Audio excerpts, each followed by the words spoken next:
Section 6.2 is on substitution. Substitution is another method of solving a system of equations. In the last section, we solved a system of equations by graphing. We graphed the two linear equations and found the point where they intersected, if they did indeed intersect. This section, we're going to be learning a more algebraic way to do it that doesn't involve graphing. So here's how you solve a system using substitution. First, you want to solve one of the equations for either x or y. So you want one of the equations to be x equals everything else or y equals everything else. You're going to look for the equation that has a coefficient of 1 for either x or y. Then you're going to substitute what that variable equals into the other equation. Then you'll have one equation that has all x's in it or all y's. And then you want to solve that equation for either x or y. Then you will get a number for the variable. Substitute that answer into either of the original equations and solve for the other variable and write your answer as an ordered pair. Let's take a look at 4 examples here and you'll see how it works. So my directions are solve each system using substitution. So I have the equation y equals 4x minus 6, and the second equation is 5x plus 3y equals negative 1. You'll notice that the first equation is already solved for y. I know what y equals. Y is equal to 4x plus 6.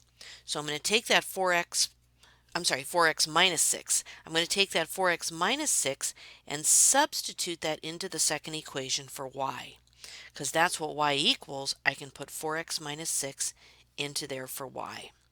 So then I can rewrite my second equation here as 5x plus 3 times y, but instead of y, I'm going to write 4x minus 6 equals negative 1. That's why it's called substitution. I substituted something into the second equation for y. Now you'll notice this equation has only x's in it, so I can solve it and figure out what number x equals. So let's start by distributing.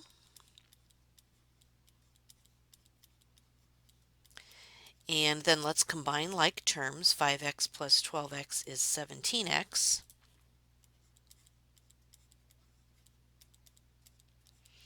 And then let's add 18 to both sides.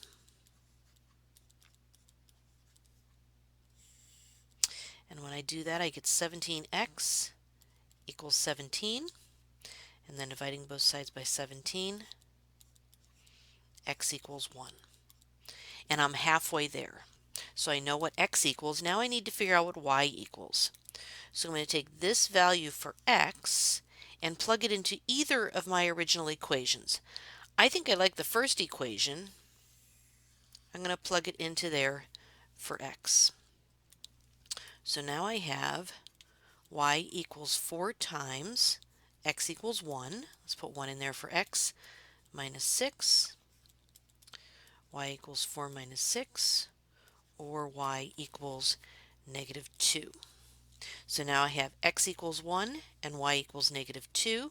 I write my answer as an ordered pair, and that's my solution. Now remember what this means is that is the x and y that make both of those equations true. So if I were to plug in 1 for x and negative 2 for y, it would work in both of those equations. If I were to graph both of those equations, they would, on a coordinate plane, they would intersect at the point 1, negative 2. Let's take a look at a second example here. So here I have the equation 5x minus y equals 5 and negative x plus 3y equals 13. Neither of these equations is already solved for x or y, so I need to do that. And I want to look for a coefficient of 1 or negative 1. So just to remind you, in the first equation, my coefficient of x is 5. I don't like that. Coefficient of y is actually a negative 1. That's helpful. In my second equation, the coefficient of x is negative 1, and in my second equation, the coefficient of y is a positive 3. So I could actually solve either of these equations I could solve the first equation for y, or I could solve the second equation for x. I think I'll go ahead and solve this one for y. So I want to get y all by itself, so I'll subtract 5x on both sides. And don't forget that negative sign needs to stay in front of the y. And then I will divide everything by negative 1 because I don't want to know what negative y is. I want to know what y equals. So y equals 5x minus 5. So I'm going to take this 5x minus 5, because that's what y is, and plug it into the other equation. Don't put it back into the original equation because you'll just end up back where you started. Okay, plug it into the second equation. So now that becomes negative x plus 3 times y was 5x minus 5 equals 13. Now you'll notice I have an equation that has only x's in it, so I can solve this. Let's start by distributing.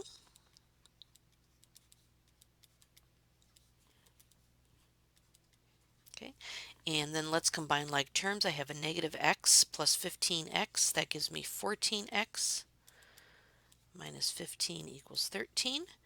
And let's add 15 to both sides.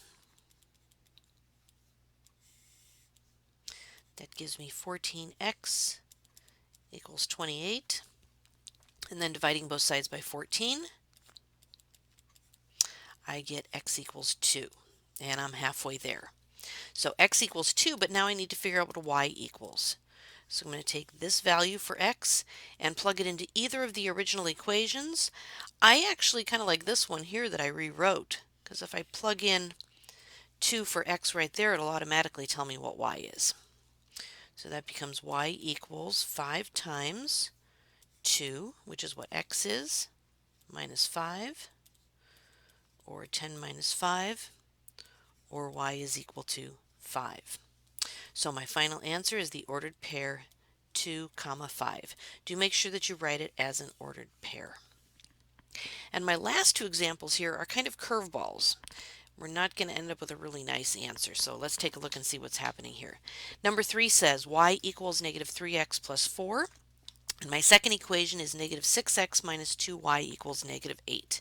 I like this system of equations because my first one is already solved for y. So that's what y equals right there. So I'm going to plug it into my second equation. And let's see what that gets me. So negative 6x minus 2 times what y is, 3x plus 4, and that equals negative 8.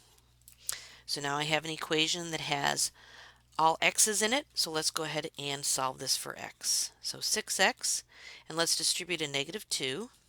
It's going to give me a positive 6x, and a negative 8 equals negative 8.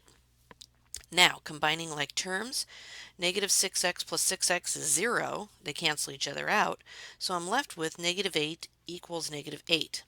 Now this is a little bizarre because I thought I was solving for x, but I don't have an x.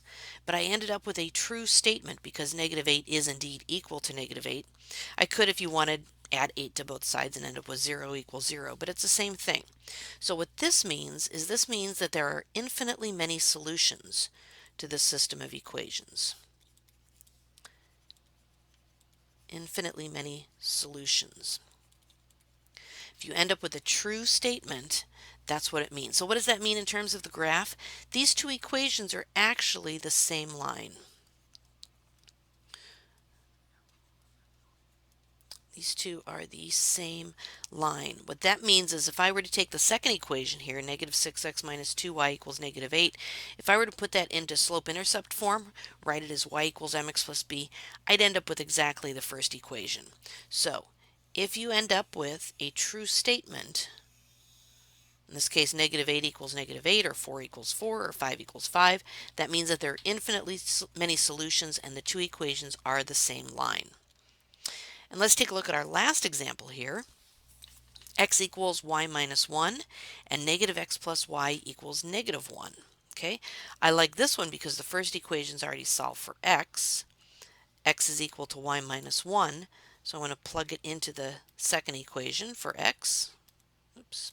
Okay, so that's going to give me a negative, and x equals y minus 1. Don't forget that's a negative, whatever x is, plus y equals negative 1. Let's distribute that negative 1 in front of the parentheses. So negative y plus 1 plus 1. That's because a negative 1 times a negative 1 gives me a positive 1 equals negative 1. Combining like terms, negative y and a positive y cancel each other out. That equals 0. So I'm left with 1 equals negative 1. And in this case, 1 does not equal negative 1. That is an incorrect statement. It's a false statement. That means that there is no solution to the system of equations. And that's what your answer is going to be. That's what you would box.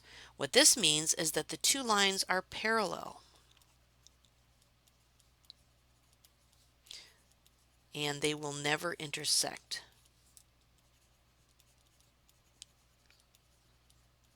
Remember, the solution to a system of equations when we're graphing it is that point where they intersect each other. So since there's no solution to this, it algebraically doesn't make sense. It means that the two lines are parallel.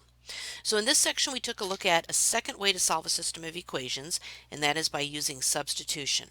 You want to solve one of the equations for either x or y, and then substitute that into the second equation, and then solve for one of the variables, plug that back in, and you should have one solution. If they are two distinct non-parallel lines, you'll have one solution. Remember, the two special cases are if you get a true statement, like this example here where we had negative 8 equals negative 8. That means that there are infinitely many solutions. The two equations are the same line. Or if you get a false statement, like this one, 1 equals negative 1, there is no solution. It means the two lines are parallel and they will never intersect each other.